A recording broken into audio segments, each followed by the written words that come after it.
What's up guys, this is the D365 blogger and today I'm going to walk you through on how to manage Azure Subscriptions. Now the scenario I'm going to cover today is around managing Azure Subscriptions on a demo or a sandbox environment, and it is not intended for production scenarios. So the scenario here is I have a Azure Subscription associated with an instance and I want to move it across to another instance. I come across this situation most of the time when I'm working on 30-day trials of Dynamics 365 Customer Engagement, where the Customer Engagement instance have expired in 30 days, or I have to create a new Dynamics 365 Trial Instance to do a different demo.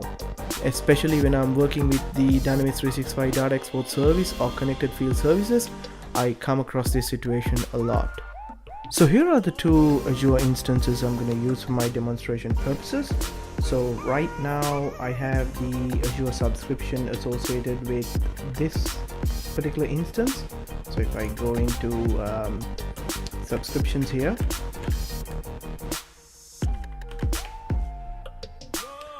you can see the Visual Studio Enterprise MDN subscription associated with this instance. And I want to change this subscription to my new Azure instance which I have created, which is over here. So the first thing I'm going to do is I'm going to go back to my old Azure instance, and from there I'm going to create a guest login for the new Office 365 admin user of my new instance. So to do this, I'm going to go back to the old Azure portal and navigate to Azure Active Directory.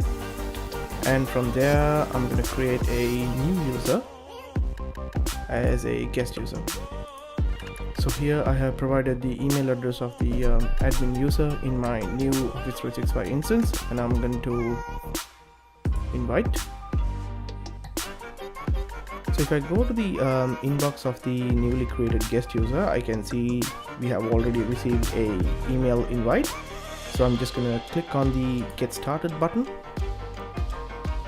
So what this is going to do is it's going to link the guest user account with my Active Directory. I'm going to click accept here. So once I click accept, it comes up with a message there are no applications available because we haven't made any applications available so far. So what I'm going to do now is I'm going to go back to my old Azure portal. So in my old Azure portal, I can see the guest user account has been created successfully for my new admin user. So what I'm going to do now is I'm going to navigate to the subscriptions, and I'm going to assign a owner role to the guest user I just created. So to assign a owner role to the guest user, I need to go into the Visual Studio Subscriptions, and from there I'm going to go into access control. So I'm going to click add, and I'm going to select the guest user I just created, so admin at CRN97443, and I'm going to assign a role as owner. Once the role gets created successfully, I'm going to right click on the user account and I'm going to select add as co-administrator.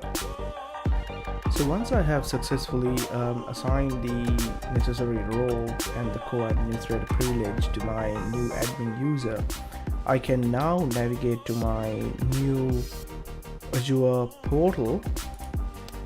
I can see my old Azure account from here. So what I'm going to do is I'm going to click on that. Now if I navigate to subscriptions,